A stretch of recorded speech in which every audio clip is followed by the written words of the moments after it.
రాజకీయంగా ప్రభుత్వంలో ఉన్నటువంటి మంత్రులు కావచ్చు, మంత్రివర్గం కావచ్చు, సీఎం కావచ్చు, డెసిషన్స్ అనేవి ఒక పాలసీ మేకింగ్ తీసుకున్నప్పుడు ఎవరి దగ్గర నుంచి సలహాలు సూచనలు తీసుకుంటారు? అటు మంత్రులు ఐఏఎస్ల మీద ఆధారపడాలా, ఐఏఎస్లు మంత్రులు చెప్పిందే వినాలా అనేది ప్రతిసారి ఇదే ఎందుకు వస్తుంది సార్? ఇది ఈ దేశంలో చాలా మందికి కొంత ఈ చర్చ జరుగుతుంటుంది.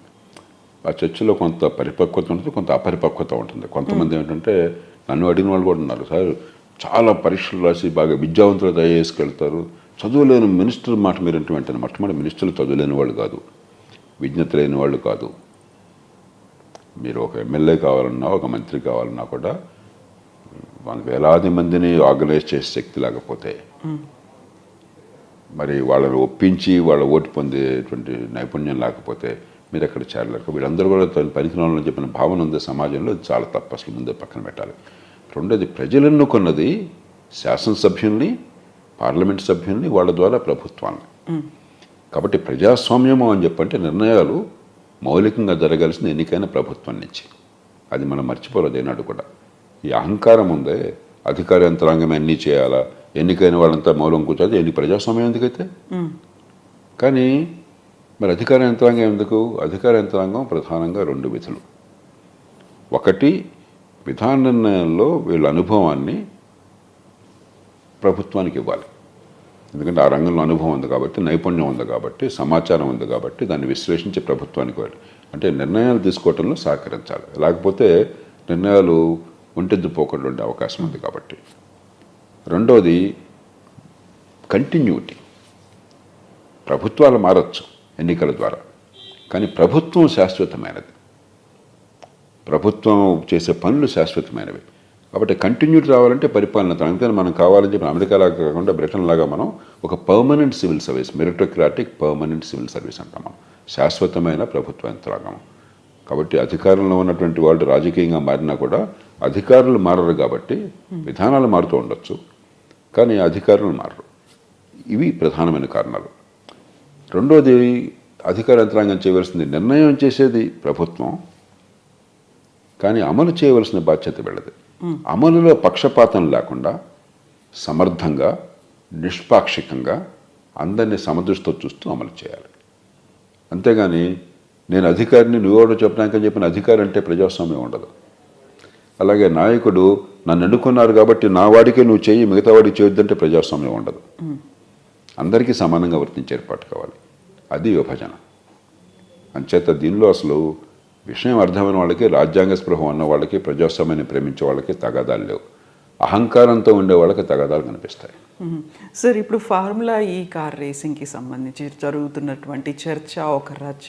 అందులో ఏసీబీ ఇన్వాల్వ్ అయి ఉంది, ఈడీ ఇన్వాల్వ్ అయింది, హైకోర్టు దాకా వెళ్ళారు, క్వాష్ పిటిషన్లు వేస్తున్నారు. ఇవన్నిటినీ చూస్తున్నప్పుడు ఒక ఎక్స్ మంత్రి ఉన్నారు అందులో, ఆ తర్వాత ఒక ఉన్నతాధికారి ఉన్నారు హెచ్ఎండిఏకి సంబంధించి, ఒక ఐఏఎస్ ఆఫీసరు ఉన్నారు. ఈ ముగ్గురిని A1, A2, A3లుగా చేర్చింది. ఇక్కడ ఉన్నటువంటి ఎఫ్ఐఆర్ కూడా నమోదైంది. ఓవరాల్గా ఈ ఇష్యూలో ఏం జరుగుతోంది సార్? అసలు నాకు దీనిలో వాస్తవాలు తెలియవు కాబట్టి నేను దాని గురించి చెప్పలేదు, నిజంగా తెలియవు నాకు. ఇప్పుడు హెడ్లైన్స్ చూస్తున్నాను, సరే చాలా కేసులు జరుగుతుంటాయి ఈ దేశంలో, కానీ స్థూలంగా అర్థం చేసుకోవాలి. ఒక ప్రభుత్వం విధాన నిర్ణయం తీసుకున్నట్టయితే, పరిపాలన నిర్ణయం తీసుకున్నట్టయితే దురుద్దేశపూర్వకంగా తీసుకున్నారన్న ఆధారాలు ఉంటే తప్ప, లేకపోతే లంచం తీసుకున్నారు, అవినీతికి పరబడిన అవకాశం ఉంటే తప్ప, నిర్ణయం తప్పు అన్న కారణంగా దాన్ని నేరంగా చేయలేం. చాలా మనకు అర్థం కావాలి స్పష్టత. ఇందిరాగాంధీ గారు ఎమర్జెన్సీ పెట్టారు దేశంలో, ఖచ్చితంగా చాలా తప్పది. అదే పని ఇవాళ కొరియాలో అక్కడ రాష్ట్రపతి యూన్ ఆ పని ప్రయత్నం చేసి విఫలమైనాడు. ఇప్పుడు ఆయన మీద అరెస్ట్ వారెంట్ జారీ అయింది, ఆయన నేరంగా చేస్తున్నారు. పదవి పోవటమే కాకుండా అతను ఇంపీచ్మెంట్లో, అభిశంసన తీర్మానంలో అతను తొలగించారు. దానికి ఒక రాజ్యాంగ కోర్టు ఆ తొలగింపుని కన్ఫర్మ్ చేయాలి, ధృవీకరించాలి. అది కాకుండా క్రిమినల్ కేసు పెట్టి అతను అరెస్ట్ చేయబోతుంటే ఆయన మద్దతులు అడ్డుకుంటున్నారు, గందరగోళం. మన దేశంలో అలాంటిది లేదు. మన దేశంలో మీరు ఒకవేళ రాజ్యాంగ సూత్రాలను ఉల్లంఘించినా కూడా అది నేరం కాదు. కాబట్టి రాజ్యాంగబద్ధంగా మీరు పనిచేసినప్పుడు, నిర్ణయం తీసుకున్నప్పుడు నిర్ణయం తప్పు కావచ్చు. ఉదాహరణకి నేను మొట్టమొదటి వాదించాను, కాళేశ్వరం సదుద్దేశంతో అయినా కూడా అది ప్రజలకు మంచిది కాదు అని చెప్పాను. పెట్టే ఖర్చుతో పోలిస్తే వచ్చే ఫలితం తక్కువ అని చెప్పని. అది నేరం కాదు, అది ఫెయిల్యూర్ ఆఫ్ జడ్జ్మెంట్. డిమానిటైజేషన్ చేశారు, ఉద్దేశం మంచిదే, నేను సమర్థించాను మొదట్లో. కానీ తర్వాత దానిలో ఉన్న ఇబ్బందులు అర్థమైన తర్వాత ప్రభుత్వానికి తెలియజెప్పే ప్రయత్నం చేశాను. చివరికి దానివల్ల లాభం కంటే బహుశా నష్టం జరిగి ఉండొచ్చు, కానీ దానిలో నేరం లేదు. మనం కన్ఫ్యూజ్ కాకూడదు.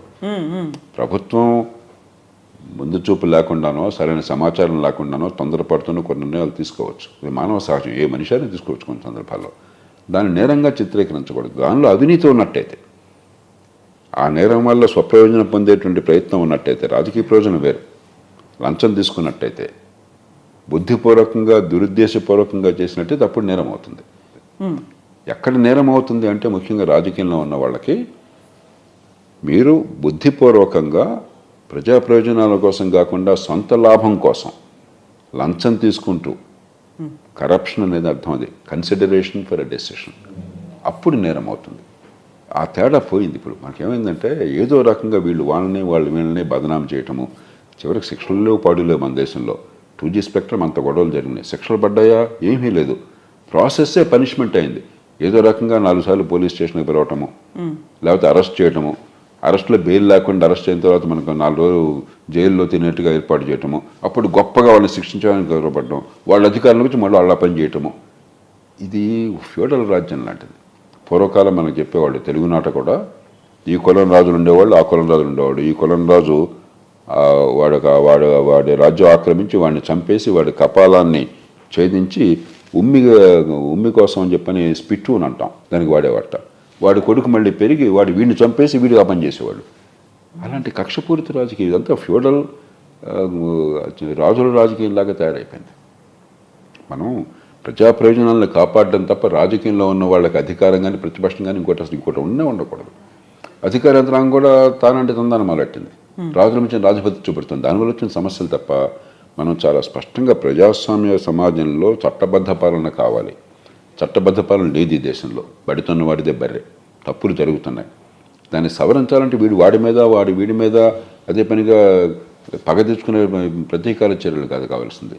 చాలా సిస్టమేటిక్గా నేర పరిశోధన కానీ, లేకపోతే ఫారెన్సిక్ యంత్రాంగం కానీ, ప్రాసిక్యూషన్ కానీ, లేకపోతే ప్రొసీజర్స్ కానీ, నేర విచారణ పద్ధతులు, ప్రశోధన పద్ధతులు కానీ, లేకపోతే కోర్టులు కానీ సమూలంగా సంస్కరణలు చేసి చట్టం అందరికీ సమానంగా వర్తించేట ఏర్పాటు చేయాలి. అన్యాయం, అవినీతి లేకుండా ఉండే ఏర్పాట్లు చేయాలి. కానీ ప్రస్తుతం జరుగుతుందంతా కూడా ఈ పార్టీ ఉన్నా ఆ పార్టీ ఉన్నా కూడా రాజకీయ డ్రామా అయిపోయింది. ఇది దేశానికి శ్రేయస్కరం కాదు. సో విండిక్టివ్ పాలిటిక్స్ అనేది అవుతున్నాయి తప్ప ప్రజల మీద ఫోకస్ అనేది వాళ్ళకి కావాల్సిన. నాకు ఏమాత్రం సందేహం లేదు.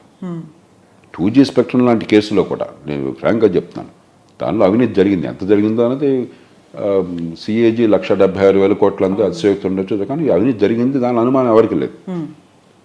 ఏం ఉద్ధరించాం మనం? ఒక్కడి జైలుకి వెళ్ళలేదే, ఒక్కడికి శిక్ష పడలేదే, 3-4 నెలలు బెయిల్ రాకుండా ఆపారు. వాళ్ళందరూ కూడా మంచి జేజాలతో బయటకు వచ్చి మళ్ళీ ఎమ్మెల్యేలు, ఎంపీలు అయినారు. ఏం పరిపాలన ఇది? అక్కడ ఒకే ఒక్క మేలు జరిగింది, అది లోక్సత్తా చేసిన దానివల్ల, FDR చేసిన దానివల్ల. సుప్రీంకోర్టుకి వెళ్ళి మళ్ళీ అలాంటి స్పెక్ట్రంలో అన్యాయం లేకుండా, అవినీతి లేకుండా నేను కంపల్సరీగా వేలంపాటు ఉండేట్టుగా కోర్టు నుంచి ఆర్డర్ తెచ్చాను. ఆ ఒక్క మేలు జరిగింది అంతే తప్ప చట్టబద్ధ పాలన రాలేదే. నేరం చేసిన వాడికి శిక్ష కూడా పడలేదే. ప్రజలు ఆలోచించాలి. పత్రికలు కానీ ఆర్భాటం కావాలన్నా, ఈ వ్యవస్థను బాగు చేయాలన్నా, ఈ ప్రజల ప్రయోజనాలను కాపాడాలన్నా ఖచ్చితంగా మన ప్రస్తుతం ఆర్భాటంలో ఉన్నాం. Process is punishment. ఏదో 4 రోజుల పాటు అదే పేపర్లో హెడ్లైన్స్, 4 రోజుల పాటు కొంచెం వాడు అవమానం ఫీల్ అవటం, వీడు విజయగర్వం ఫీల్ అవటం, లేకపోతే వాడు వచ్చి విజయగర్వం ఫీల్ కావటం, వీడు అవమానం. ఇది సరైనది కాదు. ఇది పరిపాలన కాదు, ప్రజాస్వామ్యం కాదు. కొంచెం నాగరికంగా ఆలోచించాలి మనంతా కూడా. సార్, ఇప్పుడు విండిక్టివ్ పాలిటిక్స్ గురించి ఎలా మాట్లాడుకుంటున్నాము? గత ప్రభుత్వం చేసినటువంటి వాటిని మేము ఇప్పుడు అన్నీ మార్చేస్తున్నాము, లేకపోతే ఆ ప్రభుత్వం దీనికి గుర్తింపు ఇవ్వలేదు కాబట్టి మేము చేస్తున్నాం. పేర్ల మార్పిడి ప్రక్రియ దగ్గర నుంచి ప్రతిదీ చూసుకుంటే తెలంగాణ రాష్ట్రంలో ఏం జరుగుతుందని మీరు అనుకుంటున్నారు సార్? 1 ఇయర్ కంప్లీట్ అయిపోయింది, నెక్స్ట్ ఇయర్లోకి వచ్చాము. డీటెయిల్స్ నాకు తెలియదు కాబట్టి నేను డీటెయిల్స్లోకి వెళ్ళను. కానీ ఒక రకమైనటువంటి సంస్కృతి, బస్తీ మే సవాల్, తొడగొట్టే సంస్కృతి బాగా పెరిగింది. భాషలో, వాళ్ళ రీతిలో. అది మంచిది కాదు. నేను ఎప్పుడు నమ్మేది, ఆచరించేది, ప్రజాస్వామ్య సమాజంలో మీ బద్ధ విరోధైన శత్రువులో ఉండరు ప్రజాస్వామ్యంలో.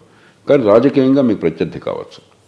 బద్ధ ప్రత్యర్థి అయినా కూడా సామరస్యంగా మాట్లాడగలగాలి, కలిసి కూర్చుని భోంచేయగలగాలి, ఏ విషయమైనా వస్తే ఫోన్లో సంప్రదించగలగాలి. ఒక ముఖ్యమంత్రి ప్రతిపక్ష నాయకుడు కూర్చుని అరమరికలు లేకుండా మాట్లాడుకోగలగాలి, సిద్ధాంతాల్లో ఎక్కడో రాజీ పడకుండా. ఎందుకంటే ప్రయోజనాలు ఒకటే కదా, మనందరం అదే రాజ్యాంగాన్ని కట్టుబడి ఉన్నాం కదా. మనం విషయాల్లో విభేదం ఉండొచ్చు, దానిలో విభేదించవచ్చు, తప్పలేదు.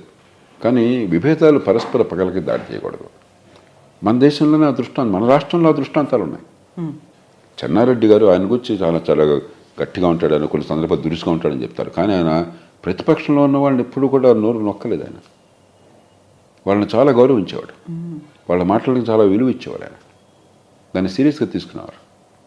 సంజీవ్ రెడ్డి గారు ఆయన ఎప్పుడు ఒకసారి ఉత్తరాంధ్ర ప్రాంతానికి వెళుతుంటే శ్రీకాకుళం జిల్లా ప్రాంతంలో గౌతలచ్చన్ గారు ప్రతిపక్ష నాయకుడు, ఆ రోజుల్లో కొంచెం బలమైన నాయకుడు, గొంతున్న నాయకుడు.